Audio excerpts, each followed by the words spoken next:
నందమూరి బాలయ్య బాబు, బోయపాటి శ్రీను కాంబినేషన్లో తెరకెక్కుతున్నటువంటి అఖండ 2 మూవీ యొక్క latest update ఏంటంటే, ఈ మూవీకి సంబంధించిన ఒక భారీ టీజర్ అయితే అతి త్వరలో రాబోతుంది. అంటే జస్ట్ ఒక 1 వీక్లో టీజర్ అయితే వచ్చే అవకాశం ఉంది. ఈ మూవీ గురించి భారీ ఎత్తున అయితే హైప్ ఉంది అన్న విషయం అయితే తెలియదు కాదు. అందుకని అప్డేట్స్ స్పీడ్గా ఇస్తున్నట్టయితే తెలుస్తుంది. మూవీ మీద ఉన్నటువంటి క్రేజ్ని పెంచడానికి, ఈ మూవీ హైప్ని లైవ్లో ఉంచడానికి అయితే ట్రై చేస్తుంది.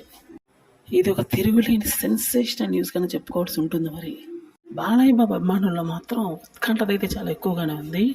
ఎందుకంటే ఈ ఫస్ట్ పార్ట్ తర్వాత వస్తున్నటువంటి సెకండ్ పార్ట్ కాబట్టి అంచనాలు సాధారణంగానే ఎక్కువ స్థాయిలో ఉంటాయి. దానికి తగ్గ విధంగానే ఇది ఖచ్చితంగా ఒక సెన్సేషనల్ న్యూస్ అని చెప్పక తప్పదు. ఎందుకంటే ఈ మూవీ మీద ఉన్నటువంటి టాక్ ప్రకారం సెన్సేషనల్ బ్లాక్ బస్టర్ అయ్యే అవకాశం చాలా ఎక్కువగా ఉందని తెలుస్తుంది. ఎందుకంటే ఇది ఒక డివోషనల్ టచ్ ఉన్నటువంటి మూవీ. బోయపాటి సీన్ యొక్క విజన్ ఏ విధంగా ఉంటుందో మనకు తెలియదు కదా. అందుకని మూవీ మీద పూర్తి స్థాయి ఫోకస్ పెట్టారని తెలుస్తుంది. ఏదేమైనప్పటికీ మూవీ నుంచి స్ట్రాంగ్ టీజర్ అయితే రాబోయే అవకాశం ఉంటుంది.